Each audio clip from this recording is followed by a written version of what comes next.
Rock on. We are officially live. Hello, everybody. Welcome to the Chiropractic Compass podcast brought to you by the legendary Chiropractor online community. Tonight, we are having a very special edition, and we've done this once already this season, and we are doing it again. We're talking to a DC2B. And I love to interview other chiropractic students and fellow chiropractic students because I am still in my 12th quarter at Life University, if all of you didn't know that. And so I love interviewing and getting perspectives from people who go to different universities and different schools in chiropractic, but also just the student perspective live in front of you to give you like what they're teaching in schools these days. Because a lot of times I'll get docs on here and we'll talk all about chiropractic school, but it's like, the doc hasn't been in chiropractic school for 20, 40, 30 years. And so it's like, it's really cool to have, chiropractic students on here. And I'm going to actually start branching this out to pre-chiropractic students come season 4. So I think that'll be super, super dope. So tonight we have the special opportunity to interview and talk and chat with a Palmer, Florida student. His name is DC2B Evan. Evan, how do you pronounce your last name, sir? Maultsby. Maultsby. Evan Maultsby is a Palmer, Florida chiropractic student. He is a 9th quarter chiropractic student, and he is just in or going to be entering outpatient clinic. I am, technically the way it works here is I am in outpatient clinic officially. I passed my clinic entrance requirements, but next quarter I'll start seeing outpatient. So right now I'm still limited to student patients. Rock on. Next quarter, it's going to get serious here. Awesome. Yeah, and that's when the fun happens. That's when the action happens. So I'm super, super stoked to have you on tonight, Evan. This is going to be amazing. And I know Evan was just sharing that all over the Facebook virtual world, and I am going to do the same. So, Evan, please, without further ado, man, share a little bit about yourself. And I always like to say, share one interesting thing about yourself that a lot of people don't know at the end of your introduction so we get to know you a little bit better. Sounds good. Well, I am Evan Maultsby. I'm, like he said, a quarter 9 student at Palmer Chiropractic College, Florida. I am going into outpatient clinic. Obviously, I'm excited to get rolling with everything I've been learning. I'm originally from North Carolina. I'm from Wilmington, if anybody knows where that is. And I just have a passion for serving people through my hands, through chiropractic, and seeing them get better naturally. A little fact about me. That's interesting. I am big into outdoors. I am big into, getting outside, being active, staying mobile, having my spine being perfect alignment at all times and putting it to good use. A little thing about me. Awesome. I love it. I absolutely love the outdoors. I love hiking. I love doing all sorts of good stuff like that, and I'm finishing sharing this all over Facebook. I'm currently bombarding groups right now, and everyone's probably like, who are these two? Get out of my screen. But that's the purpose of this podcast and the Chiropractic Compass in general, is to supply chiropractic students with a navigational beacon for the present and the future of chiropractic. And what that means is really bringing people on who are smarter than us, but also bringing people on who are going through the same struggles, right? The same, trudgery, I guess, or grind of chiropractic school, if you will, that we are constantly going through every single day. And especially on the quarter and try or term or semester system in chiropractic school, a lot of people don't know that we are in school year round. So it's like we get breaks. Yeah, we get 1 week breaks, 3 week breaks, but we get about 8 weeks off, which, yeah, in reality, I understand. No one comments on here and be ridiculous. I understand that's a lot of time off, but at the same time, we're taking about 26 to 31 and a half credits every 11 weeks. So it's like it's constantly turning over knowledge and bombardment of input and trying to understand everything and then applying it on exams. And I speak to the first quarter class at Life University every quarter, and I talk about 5 pillars of success. And we're not going to get into that, but I tell them, I give them the breakdown of the quarter system and how fast it really is, right? Like it's like 4 or 5 weeks of applying your knowledge on exams and then it's, 6 or 7 weeks of actually sitting in class and learning that information. So it's like you have a really quick turnaround to, understand, comprehend, and then spit it back out onto an examination, which is pretty crazy. So, Doc, or Ev, let's talk here. Why Palmer, Florida, right? Why you're from North Carolina, you're from Wilmington. Why Palmer, Florida? What really drew you to that school? To be honest, and that kind of gets into what my why is in my chiropractic story, but to be honest, initially picked it just because it was another beach. I didn't grow up in chiropractic. I'd never been adjusted before I went to school. So I was one of those people who kind of just went at it full force and then decided, this looks good. I heard Palmer was the place that founded chiropractic. I was like, that sounds pretty good. I'll go there. It's at the beach. What more could you want? So that was my initial draw to it. Absolutely. For sure. Yeah, I love that. And that's the thing, too. It's like a lot of people don't realize that Palmer has several different campuses. And that was interesting to me because, Palmer, Iowa is in Davenport is the fountainhead. That's where Dee and BJ and everyone, grew up and did everything chiropractic that you could ever imagine. But Palmer, all the philosophy, all the principles carry on over through any principled chiropractic school and a Palmer school nonetheless, right? So it's like Absolutely. Palmer, Florida, you're like, hey, check, beach, okay, chiropractic, okay, I'm in, and I think that's absolutely awesome. So I know you're itching to share your why. I want to give a quick shameless plug real fast. Anyone that's watching right now, chiropractic student, doctor, doesn't matter, or family, friend, whatever, head to thelegendarychiropractor.com. Again, that's thelegendarychiropractor.com to check out everything chiropractic that we have to offer. We do a bunch of stuff from mentoring to students, which is completely free, to blogs and vlogs and Facebook Lives like we're doing now. And we're releasing, slowly dripping out the Season 2 podcast on audio on iTunes and Spotify. So be sure to check that out. We got tons of things going on at one time. And that's how you keep people engaged, and that's how you keep people listening to your stuff, and you're always in front of them, which is amazing. So the power of technology is really on our side tonight, Ev, which I love.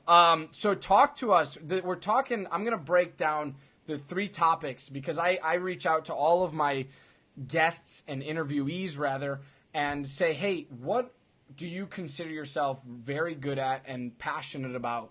And especially coming from a student perspective, what do you have to offer other students? And Evan was like, you know what? I got 3 major things that I want to break down tonight, and that was staying hungry, networking, and honing your art. So we're going to break into all 3 of those topics. We're going to go deep into them, and we're going to try and uncover some layers here of where chiropractic students really struggle, and we're going to try to fill in those potholes along the way so that other people following this podcast and watching this on replay, watching this live, or watching it, just in general in the future, can really be like, oh, wait, those guys said this about this class, or this serving this way or adjusting this way. And so I really want to lay the groundwork for pre-chiropractic students as well as current chiropractic students out there tonight. So, Ev, break us down staying hungry. What does that mean to you, and why did you include passion through service with that? I included passion through service with staying hungry because I feel like as students, it's easy to get caught in the run-of-the-mill, trudge through getting through school as far as the academics are concerned. You forget really why you're here, hence the why.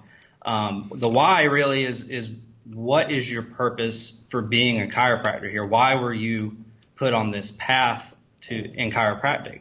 And mine, just to give a story about me, like I said, didn't grow up in chiropractic. I didn't ever get adjusted before. I was going the PT route originally. I shadowed a PT for around 200 hours or so, and it came time for a letter of recommendation, and they told me no. And I said, what's the deal? And it's like, oh, well, we don't know you well enough or anything like that. And I'm thinking after 200 hours, you might know a little something about me.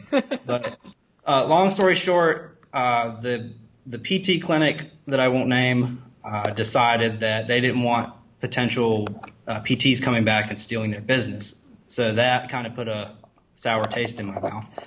Moving on from that, I left that, didn't really know what I wanted to do, and I got a job in pharmacy. I was a pharmacy tech for about a year, and I saw people suffering from all kinds of things with prescription medications and over-the-counters and everything that were just not getting better. It was a miserable place. And I came home one day, and I think my mother was coming up to me and said, your dad knows a friend who's a chiropractor. You should go see what he does. And I didn't know anything about it, but at this point, I'm like, sure, I'll try anything. And I shouted in probably about 15 hours, and I said, I want to do this the rest of my life. Still didn't really know anything about what he did. I saw him adjusting people, but I didn't know what it was at that time. And he was a Sherman grad, and he told me to check out Sherman and check out Life and all those other places. But for some reason, I was just kind of drawn to Palmer, Florida, I guess, because it was the beach and because it was, I didn't know anything still at the time, but I feel like I ended up making the right decision. So I came down here not really knowing what was going on with chiropractic. And then I think about second quarter, I had a doc here on faculty named Dr. Shreve, who introduced me to the philosophy of chiropractic. And it just got me like 100% invested in why it's important to be a chiropractor and why I'm doing what I'm doing. And I really do think that chiropractic finds you, not really you go out and seek it, whether you think you have or not. But after that, I went through school, started, learning a little bit about what's going on with chiropractic, and I got in touch with a couple of docs. We started some philosophy groups with some other students, and that'll get into the networking later on. But we got that going, and as soon as we started building a following with that, you see more students getting interested in what it is that chiropractic's about. Why am I here? How can I better serve people? And that led me through a network of people to look up Dr. Peter Morgan and to go on a mission trip to Haiti. And through that, I had so many experiences firsthand with what chiropractic alone can do for people suffering from so many different illnesses that at this point, it's like you can't convince me this stuff doesn't work. I mean, there's no lack of evidence or any kind of, naysaying that you could put at me to say that this does not work. And I think that really solidifies why you need to stay hungry, because it's easy to have all those experiences and then come back to school or I guess for docs to practice too and just forget about it, getting stuck in that run of the mill. But if you remember why it is you're here and all those great things that led you to this, I think that it's easier to stay hungry and have a passion for what you're doing, and your patients will see and benefit from that too. If you're positive and you're there for the right reason and you love what you do and you know that chiropractic works, and every time you apply it that they're better, regardless of if they say, I still ache, or if I still have this, you're still better. They see that and they believe it and they show it. Mm-hmm. So my question to all the other people, the students especially, would be, what's your why and why are you here?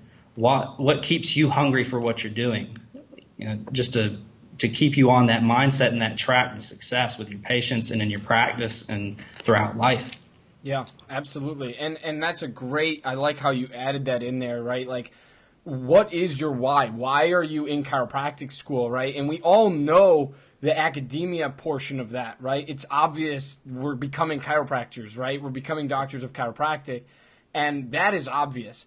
But it's the purpose of why you're sitting through the 31.5-hour credit hours a quarter, why you're taking the test, why you're filling out thousands and thousands and thousands of Scantron bubbles. For what reason, right? Like, for what reason? And and I always say, like, is it to serve a lot of people? Is it to make a lot of money? Is it to see little kids or kids from 4 minutes old all the way to 106 years old, right? Like, what is your why? And you need to really start thinking about that as a student, and that will completely change your perspective of why you wake up on a daily basis and go to class. And you're on time to class. You understand why, like, you're engaged in the learning process because of those reasons, because you know what the end result is, right? And a lot of people like to, go and do outside seminars and conferences. I have nothing against those at all whatsoever. And in fact, I encourage them highly because it relights that fire, right? And it helps you understand why you're doing what you're doing. But like you said, right? And I haven't had the opportunity yet to go on a mission trip, but you have. And so like, it's like, you've seen it firsthand, right? A lot of going to chiropractic conferences and seminars is listening to doctors share miracle story after miracle story of the body healing itself being a self-regulating, self-maintaining, self-healing organism. And you're like, yeah. But like to see it, right? Like to be in clinic.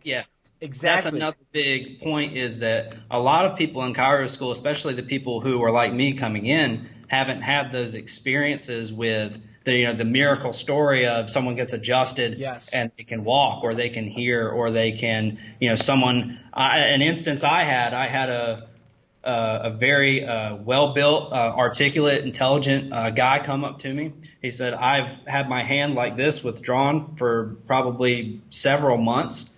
And is there anything you can do? And he was adjusted and his hand opened up this way and he's crying about just thanking you. Stuff like that. Once you see something like that, you have no question whether chiropractic works or why you're fired up. It like you said, it becomes rather than hearing it over and over again about, man, I hear about all these stories that makes me excited to seeing it and being like, I'm going to do that for my patients one day. Right. Their bodies are going to heal themselves like that. And I'm going to be able to witness it. And they're going to tell everyone else and bring people to me, and we're going to perpetuate the cycle. Right. Healing.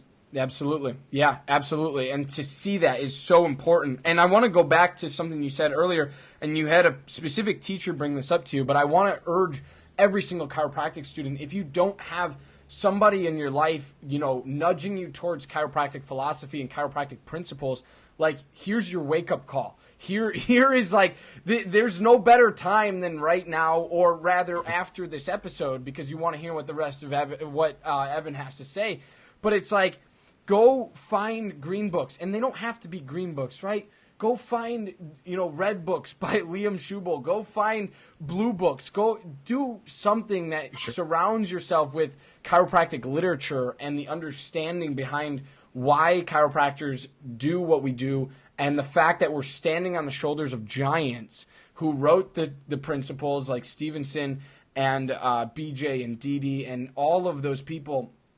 And it's incredible the power and the influence that they can have. So if you haven't had someone push you in that direction yet, this is that happening for you right now, right? It's better time now for sure. Yeah, exactly. There's no better time than right now, no matter where you're at in your chiropractic journey, no matter if you're 12th, 13th, 14th quarter, or last semester, or if you're just getting started, right? Like you want to have this fire going and you want to light that up. So that philosophy is so, so important. Talk to us, Evan, about networking, right? Like, where did you start to figure out, like, okay, I'm not in this alone, right? Like, and if I'm not in this alone, how do I start cultivating and engaging with people that are like-minded, right?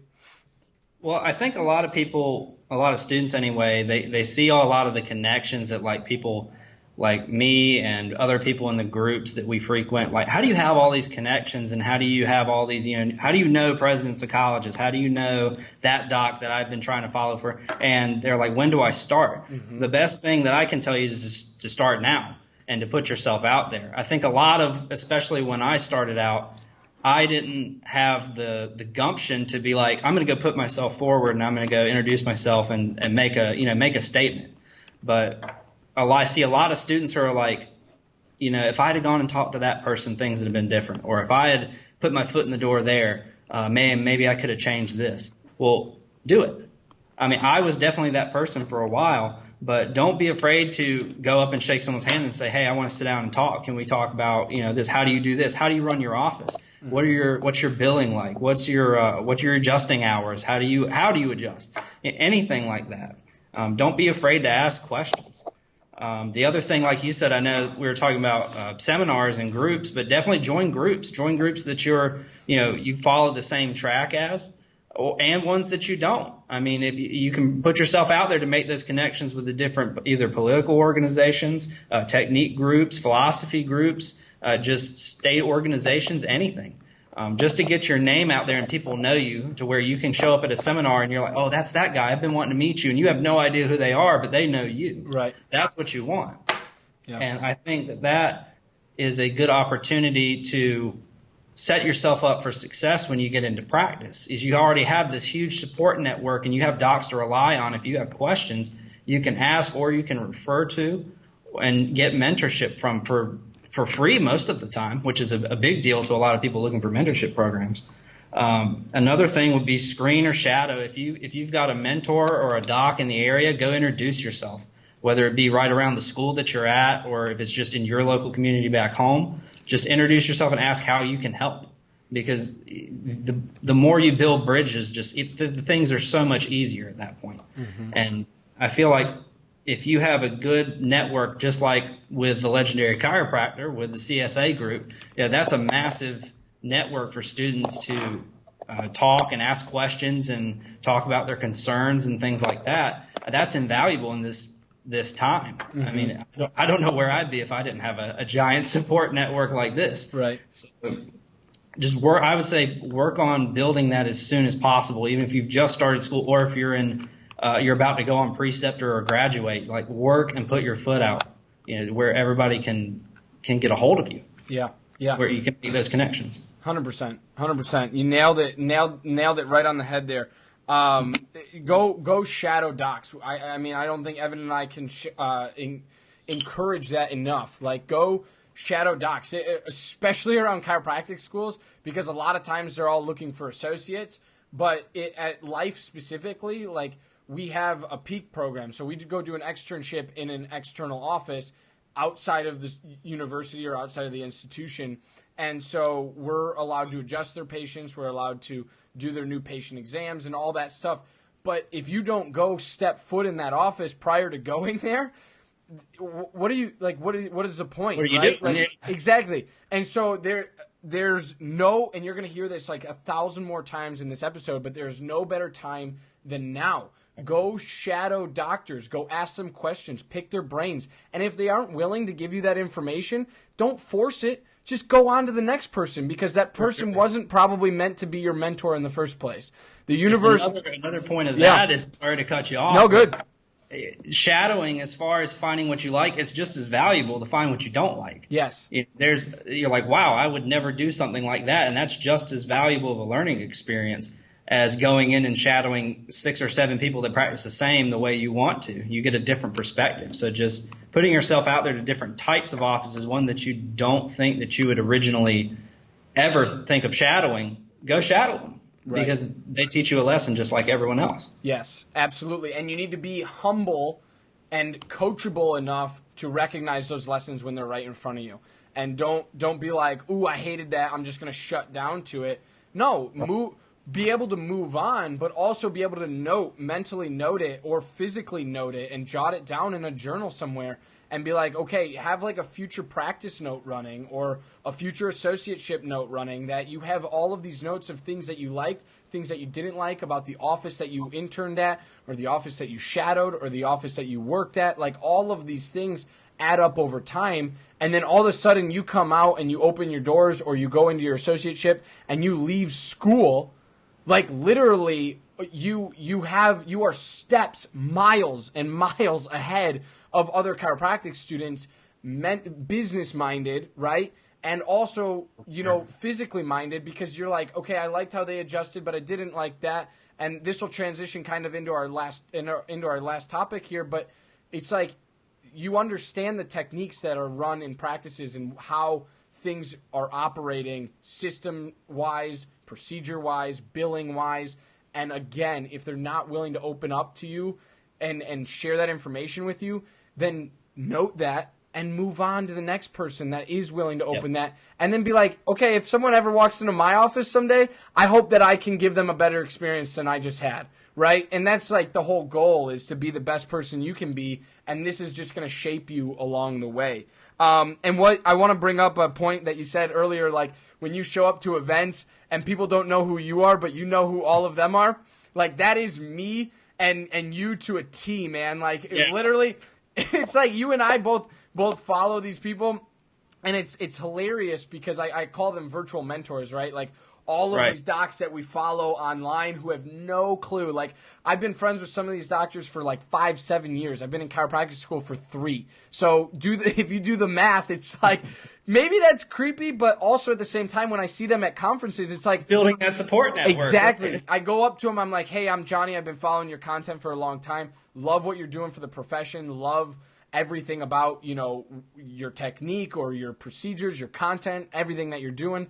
And it's just a way to build that support network, which brings me into that, right? The whole premise of this topic was networking, when to start and how. When to start is now, right now, present day, and how is start going to chiropractic events. Start inserting yourself into Facebook groups. Facebook chiropractors and chiropractic students love Facebook. And you mentioned the CSA, which is the Chiropractic Student Alliance. You can join that. You can join DE, which is Dynamic Essentials, which I know you're highly involved in. It's like you can join any of these chiropractic groups, and I like what you said about that too. Join ones you don't like also. But don't be the guy that goes in there and spoils everything and just like comments on everything and rips people apart. That's not what you want to see. You want to see where their mindset's at and where their philosophy is. Do you have anything to add on that? Yeah, and I'd say not only joining groups, but creating your own groups. Yes. Because, when I started out in school, I didn't think there was really any way to talk philosophy or any way to network and talk to people without being like, oh, well, mine is the best, or this is, the way and the light. But I think a long time ago, I started with another student and a doctor down the road, Dr. Mindy Weingarten. I'll plug her at Port Orange Family Chiropractic. Started what we call a band of brothers over at her office, and it was only myself and a couple other students, and then it was just myself and another student, Vicky.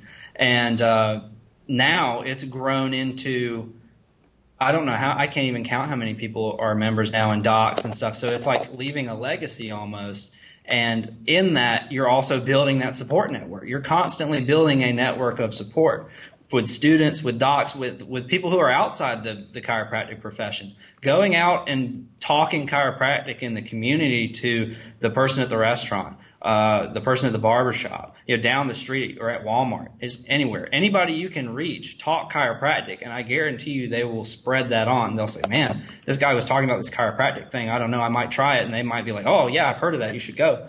And then now all of a sudden you've got a referral network. Yep. So, just talking to people has never hurt. You might face rejection every now and then, but like you said earlier, with visiting doctor's offices, you just move on and go to the next one and just keep giving and being 100% for that person next and next in line. And as long as you're 100% for everybody that you run into and you're authentic, then you've done everything that you could do to bring chiropractic and healing to the population, I think. Yeah. Absolutely. And what Dr. Barbara Eaton says, and I just interviewed her last night, she says it's about relationship capital. It's about gaining and networking and branching out your web as far and wide reach as you possibly can, no matter if it's good experiences, bad experiences, or everything in between. You want to have that so that when something comes up, you're like, oh, wait, I remember so-and-so did this or said this, or I remember when I did that and that didn't work well or this worked well. And you kind of have this selective process that you go through automatically when you're going to, open up your practice, or when you're going to associate, or when you're going to meet with other students and start clubs and start philosophy nights and start Band of Brothers and all of that stuff. And that is so, so important. I'm so glad that we got to talk about networking. And sure. Because it's vital, it's critical to a chiropractic student. You need that support network, and you need all. I'm not saying everybody needs all the help they can get, but I'm saying there is help out there, and academically, it is a challenging process. But at the same time, you can do everything that you can in your power to be the best you can be by surrounding yourself with like-minded people. So let's talk about the last thing here, Ev. Let's talk about honing your art. What does that mean to you, and how can students start doing it? Well, to me, it's being able to deliver the adjustment, like a specific chiropractic adjustment to the best of your ability every time. And I think that's one of the biggest questions we ask when we first get into school and we're in our first quarter or trimester and we're palpating and learning how to feel things out on the spine and where things are at and anatomical landmarks. And then everybody comes to the upper quarters and they're like, hey, how do I actually adjust? How do I go home and, I want to go ahead and practice even though you're not supposed to. Right. But I think that the way that you start out is to find a technique that really resonates with you. Because there's so many things when you come into chiropractic school. You've got Gonstead, you've got Upper Cervical Club, you've got Diversified Thompson, you've got all these kinds of different techniques that are being thrown at you and you don't know what to pick. So my advice would be as a new student to go out and check them all out and then see which one resonates to you and pursue that one heavily. I mean, just get as good as you can, practice, do not stop. Get your hands on as many people as possible and then follow the protocol that your technique tells you to do and don't deviate from it. But the other point with that is I hear this term all the time. It's like a jack of all trades, master of none. And I agree with that, but also be a master of one as well. Right. Like, as an example, I do upper cervical, but I can also deliver a mean side posture. Right. So I feel like we get caught up in, oh, this technique's the best and I got to learn how to just do this one, and then a patient doesn't respond well to it and you're like, well, what do I do? And you can refer, and I'm not saying don't refer, but why not be efficient in as many adjusting styles as you can and then be an absolute beast at one of them? Yeah. Like really focus in on what resonates with you, what you want to pursue and how you love adjusting, because that's just as important as delivering it, is loving how you give the adjustment. If you practice with an instrument and you love activator or integrator or anything instrument based, do that. Right. And if you've got someone who responds better to osseous adjusting, then there's chiros to refer to that, or you could still be able to deliver those adjustments. Yeah. Another way to kind of hone your technique, I know that a lot of the outside seminars, I'll plug MLS with Arnaud Bernier and KTC with Brett Jones and everyone, those guys are monster adjusters.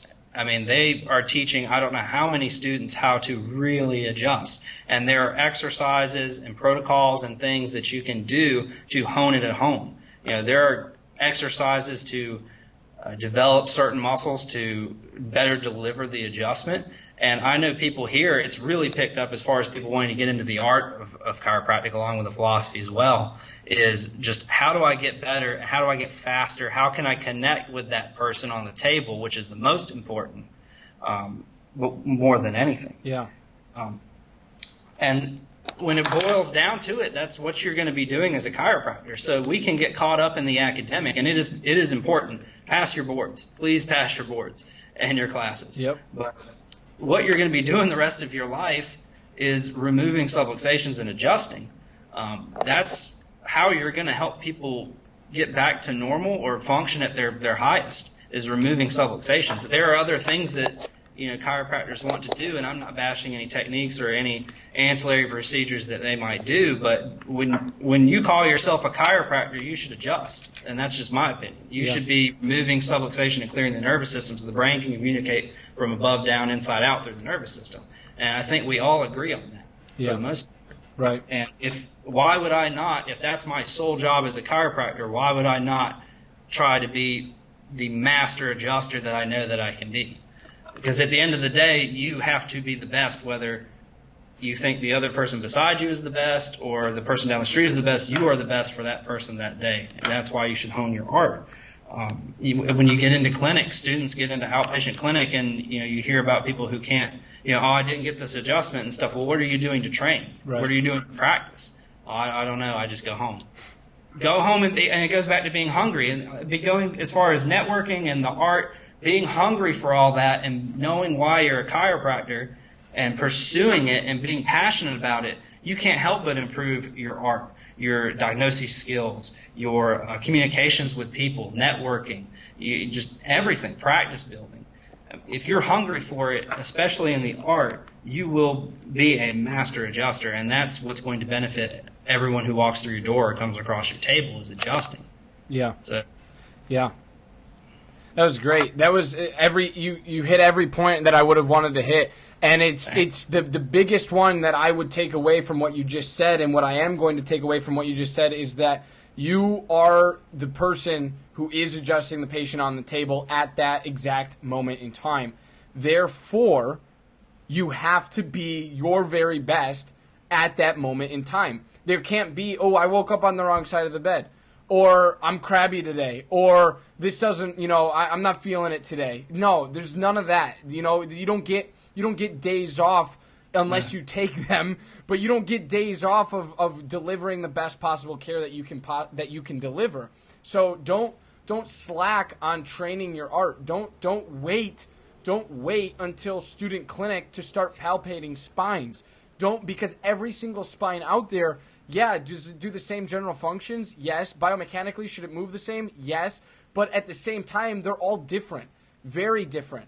And so you have to become familiar with as many spines as you can, because the person on your table in front of you isn't going to have the same spine as the person before them or the person after them. So you have to be able to hone in on your craft, hone in on your art, and really deliver the best adjustment that you can possibly deliver. And I love that you said it's picking up at your school, because to be honest with you, the training programs at Life have been there for a while now. But it's it's becoming a movement, and shout out, to the groups that you mentioned for sure, because it's becoming important and it's being recognized as oh shit, I really have to train my hands and train my body to move this way and do these things, and I'm all about it. You have to be able to do it. And when's the best time to train and start training, right Evan? Now. Yes, right now, right freaking now. Don't wait. There's no reason to wait. There's absolutely no reason to wait for any of this. And I like how you tied it all back to the first topic that we discussed tonight that I'm circling huge on my paper, and that is staying hungry. But not only staying hungry, understanding why you're hungry in the first place. No, it's not because you didn't eat. It's because you didn't. It's because you didn't do the proper work mentally to understand why you're truly here in chiropractic school. That is why you're here. That is staying hungry. That is what that means. Understanding the why, the purpose, the reason why you're doing what you're doing. We all know that we're going to come out, like you said, pass your classes, pass boards. You're a chiropractor. But you are a chiropractor with nothing and serving from an empty cup if you are not hungry and passionate about what you're doing for people every single day you are in the office. And I cannot agree with you more. I just wanted to wrap it all up for people and recap. Do you have any last remarks, any last things to say, to leave with students, leave with docs? Anything you got to share, Ev? I would just say to keep your fire alive. Wake up in the morning and first, say what you're grateful for. Just to be in the mindset. Mindset is everything for being successful in chiro school and then in practice and in life. So wake up and know why you're doing what you're doing. Know your why so that you can remember it every day. And when you go out the door, you're ready to serve people at 100% capacity. You have to be, like we already talked about, you have to be 100% for everybody on the table. Yep. And, one person might have one problem that's almost you'd think insignificant, and then the next person you've got someone with a terminal illness that you've got to be 100%, and then go back for the next person to be 100% for them. So it is a demanding job, not only physically, but emotionally and mentally. And that's where the connection and the being centered and grounded in why you love what you do is so important. And I think not only is it easy to get lost in that, but it's easy to kind of put that to the side, I care for a lot of my patients. I do the best I can for them, but are you really? Right. Wake up in the morning and ask yourself, are you doing 100% for everybody that you come across until you go to bed at night? Absolutely. And I think as long as you do that, you're going to be successful in chiro school. You're going to be successful in practice and life and your relationships, everything that you could possibly have a stake in. Yeah. And I want to add something to that real quick is just the fact that, are there going to be struggles? Are there going to be failures? Are there going to be letdowns? Are there going to be times that you're really upset with yourself and how you perform that day? Absolutely. That is the entire point of being a student. Get that out of the way now. Will there be disappointments in practice and associateships? Absolutely. But get the core things out of the way now. Like, not being able to show up for somebody is something that you can take care of right now and tomorrow in clinic or wherever. And start, like you said, start waking up, grounding yourself, understanding why you're doing what you're doing, and that will keep you on the path to success. It's so important. It is so, so important to understand why you're here, why you're doing what you're doing, and who in the future and or the present, as in tomorrow, the next day, who you're serving and why you're doing it, right? Like, it's that type of mentality that's going to make you successful. And mindset, you said it yourself, mindset is everything. Mindset is absolutely everything for the student, for the doctor, for the patient. Your mindset has, I mean, we can get into power versus force and energy, but your mindset is everything when it comes to your adjustment, when it comes to your business, when it comes to the patient care, anything that you want to think of and name. That starts with your brain, it starts with your mindset, and it starts in between your ears. So clear your own in between your ear subluxation first, and then be able to take care of other people and really, be able to serve from a full cup, which is you, and because you took care of yourself, right? And you don't come home exhausted, you come home energized, you wake up energized, and you're ready to rock and roll the next day. So Ev, thank you so much. I have so many comments coming in right now. Amazing question. Well done, Evan. Proud of you, Evan. Let's see here. Who else is on here? Dynamic Essentials. Dr. Mindy's on here. Awesome. Nora's on here. Dr. Dave Tran is on here. Dr. Steven, DC2B Steven Barger's on here. This is awesome, man. This is great. Awesome. Thank you so much for joining us. Thank you for watching the Chiropractic Compass podcast and Facebook Lives brought to you by the legendary Chiropractor online community. This is absolutely amazing. I love, like I said, Evan, I love having DC2Bs on because Thanks for having me, man. Absolutely, dude. We are the future of this profession, and I want to do two shameless plugs. Number one is if you're not in the Chiropractic Student Alliance yet, please, and you are a chiropractic student listening to this, please, please, please get in the Chiropractic Student Alliance on Facebook. It is a dynamite group. It's blowing up right now. It's absolutely amazing. Evan is a leader in that group, and he is on fire for chiropractic and on fire for that group, which I love. And then the second thing is I posted in that group a while back about a PDF and a downloadable guide for early on chiropractic students, and that is actually in the works and being finished up. I'm putting finishing touches on it and making it look pretty and everything like that, but we have a full guide that will be downloadable for all chiropractic students all over the world coming to you soon. So I am so pumped for that. That's going to be dope. And last but not least, Ev, thanks for being on. Enjoy your week. Happy Labor Day coming up here. And make sure you get some rest and rejuvenation this weekend, okay? For sure, Johnny. Thanks for having me, man. Absolutely, man. Have a great time, and love and appreciate every single one of you. Thanks for watching the Chiropractic Compass podcast. Bye, guys.